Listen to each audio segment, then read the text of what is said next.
تو بہت بڑا بادشاہ تھا، نام تھا فیصل آل سعود کا، جو بڑا بیٹا تھا۔ اس نے ایک مرتبہ، ہمارے بہت بڑے عالم دین تھے لبنان کے، سید شرف الدین موسوی عاملی، ان کی مناظرے پہ بہت کتابیں، تو بے انتہا لوگ ان کی کتابیں پڑھ پڑھ کے اہل بیت کے راستے پہ آنے لگے۔ فیصل نے کہا ذرا انہیں دعوت دو، میں ملنا چاہتا ہوں۔ جب وہ حج پہ گئے تھے تو فیصل نے دعوت دی، بلایا، اپنے بھی مفتیوں کو بلا لیا، اور ایک کا نام تھا عبداللہ بن باز، جو نابینا بھی تھے، ٹانگوں سے بھی معذور تھے، حافظ کل قرآن تھے۔ اسے پتہ نہیں تھا کہ بھئی یہاں پہ کون کون موجود ہے۔ تو ایک مرتبہ بادشاہ فیصل نے بلایا مرحوم آیت اللہ سید شرف الدین موسوی العاملی کو، اور کہا بھئی یہ کیا بات ہے، آپ لوگ ابھی تک 14ویں صدی، یہ 20ویں صدی ہجری یعنی 20ویں صدی عیسوی آ گئی ہے، آپ لوگ ابھی بھی جا کے گارے مٹی کے مدینے میں بوسے دیتے ہیں، نجف کربلا میں سونے چاندی کی زریحوں کے بوسے دیتے ہیں، لوگ چاند پہ پہنچ رہے ہیں، آپ ابھی تک سونے چاندی کے بوسے دے رہے ہیں، گارے مٹی کے بوسے دے رہے ہیں، کب تک یہ آپ نہیں روکیں گے؟ ہم نے جنت البقیع گرا تو دیا، آپ پھر بھی نہیں رکتے۔ تو مرحوم آیت اللہ سید شرف الدین موسوی العاملی کہتے ہیں میں نے اسی وقت باب الحوائج سے توسل کیا کہ یا باب الحوائج، جواب ایسا دے جو بادشاہ کو سمجھ آئے۔ بادشاہ پڑھے لکھے تو ہوتے نہیں، میں آیتیں پڑھوں گا سمجھ نہیں آئیں گی، میں حدیثیں سناؤں گا اسے کیا پتہ چلے گا، پتہ نہیں مجمع ہے یا نہیں۔ جواب ایسا ہو جو اسے سمجھ میں آئے۔ کہ عبداللہ بن باز بھی بیٹھا تھا، اتنے میں جیسے ہی میں بھی سوچ ہی رہا تھا جواب دوں، ایک آدمی نے اعلان کیا، کہا رسول خدا کے زمانے کے قرآن کے کچھ اوراق ملے ہیں جو ہرن کی کھال پہ ہیں۔ کہ جیسے ہی وہ لائے، بادشاہ تخت پہ کھڑا ہوا، آگے بڑھا، اس نے قرآن کریم مخمل کے کپڑے میں تھا، سونے کی تاروں میں تھا، چوما، آنکھوں سے لگایا۔ سید شرف الدین موسوی عاملی کہتے ہیں میں کھڑا ہوا، میں نے فوراً کہا بدعت، شرک، حرام۔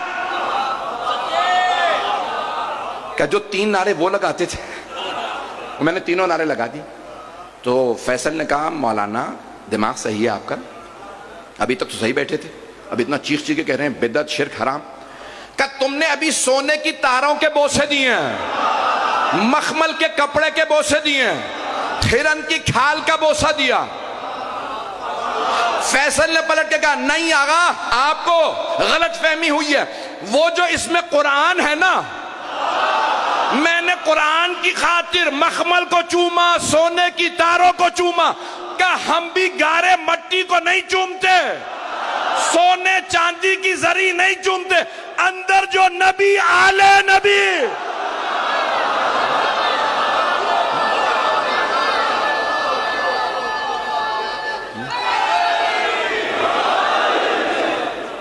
توجہ فرما رہے ہیں عزیزان گرامی، ہم آج تک وابستہ ہیں آل محمد سے۔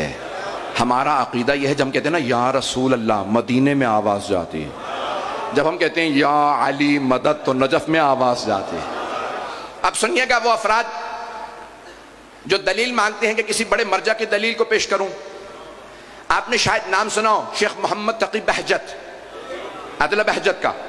ان سے ایک طالب علم نے پوچھا آغا آپ ہر روز کہتے ہیں امام زمانہ سے باتیں کیا کرو، جب سے آپ نے کہا ہے میں جوان ہوں میں ہر روز باتیں کرتا ہوں، تو کیا مولا سنتے ہیں؟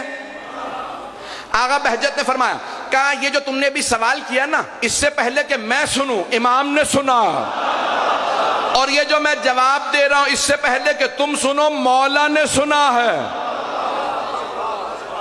بات واضح ہو رہی ہے؟ جو ائمہ علیہ السلام کو زندہ نہ مانے وہ کسی اور دین میں چلا جائے۔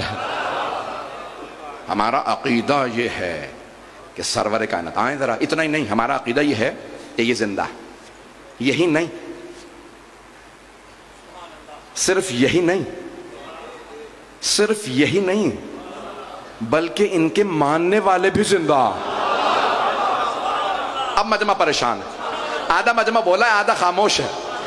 کتاب کا نام ہے تفسیر کبیر، لکھنے والے ہیں امام فخر الدین رازی، ہمارے علماء میں سے نہیں۔ دوسرے تفسیر کا نام ہے الکشاف، لکھنے والے امام جار اللہ زمخشری، یہ بھی ہمارے علماء میں نہیں ہے۔ دونوں نے آیہ مودت کہ ضمن میں اس حدیث کو لکھا ہے سرور کائنات سے کہ رسول خدا نے صحابہ کے مجمع میں فرمایا اللہ او میرے صحابہ آگاہ ہو جاؤ، من مات علی حب آل محمد ماتا شہیدہ، جو آل محمد کی محبت میں مرتا ہے وہ مردہ نہیں شہید مرتا۔